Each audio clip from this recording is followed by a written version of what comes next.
Olá, muito bom dia. Queria meditar com você no texto de Gênesis, no capítulo 50, no versículo 19 e 20, que diz assim: Respondeu-lhes José: Não temais, acaso estou eu em lugar de Deus? Vós, na verdade, intentaste o mal contra mim, porém Deus o tornou em bem, para fazer, como vedes agora, que se conserve muita gente em vida. Esta é a palavra de Deus. É bem verdade que nós podemos conviver com muitas dificuldades e sacrifícios, mas quando a gente percebe que a gente foi tratado com injustiça, nós nos sentimos traídos no mais profundo do ser, principalmente quando isso vem de alguém que nós admiramos ou amamos, não é? O salmista, ele percebeu a agonia dessa carga insuportável quando ele disse no Salmo 55, no versículos 12 a 14, com efeito, não é o inimigo que me afronta. Se fosse, eu suportaria.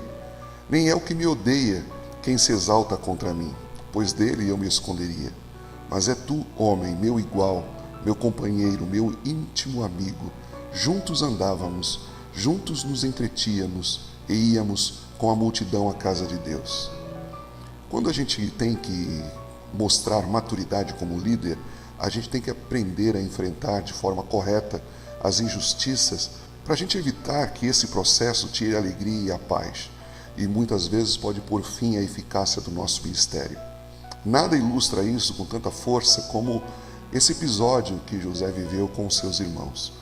Apesar de já haver passado 44 anos daquela terrível decisão de vender José como escravo, eles ainda estavam atormentados por aquilo que eles tinham feito e eram prisioneiros desse medo de uma vingança futura, não é?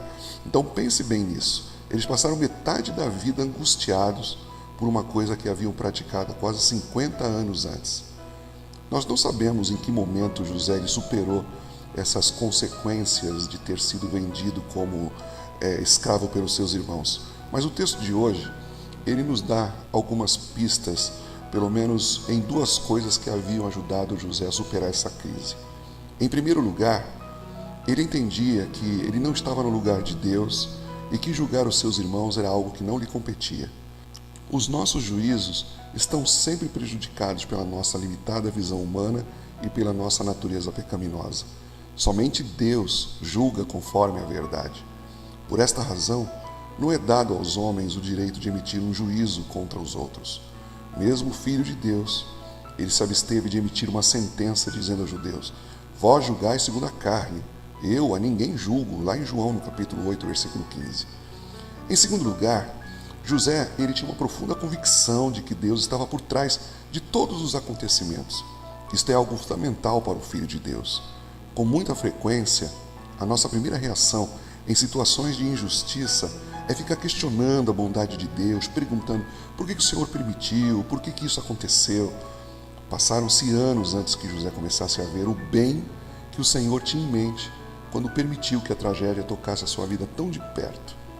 Mas a convicção de que Deus pode transformar as piores maldades em bênçãos sempre existiu, e isso ajudou José a guardar o seu coração da amargura e do rancor.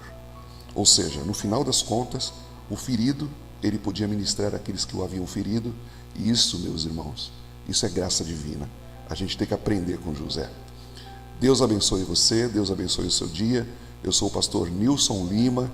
Divulgue essa mensagem para outras pessoas, passe para outros grupos. Vamos divulgar a palavra de Deus e evangelizar. Amém? Se você quiser devocionais como esse, de segunda a sexta-feira, mande para mim um WhatsApp no celular 17 99165 5167 e eu vou estar enviando para você esses devocionais numa lista de transmissão. Deus abençoe o seu dia, Deus abençoe você. Não permita que os acontecimentos tragam para você esse espírito de amargura e de rancor. Amém? Deus abençoe.